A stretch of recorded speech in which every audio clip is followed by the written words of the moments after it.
તો અમારે ત્યાં રમઝાનમાં જે એક રાતની નમાજ હોય છે, બહુ લાંબી નમાજ હોય છે. લોકો કહે છે કે નમાજ છોડી દીધી તો એ ગુનો તમારો માફ નથી, આ તો ફરજ છે.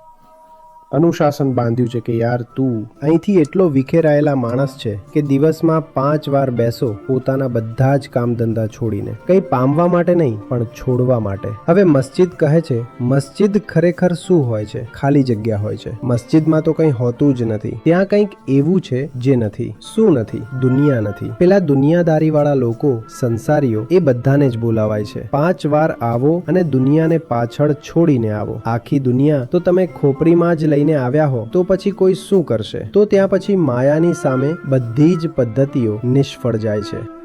આચાર્યજી, ખરેખર તમે કંઈક અલગ જ છો.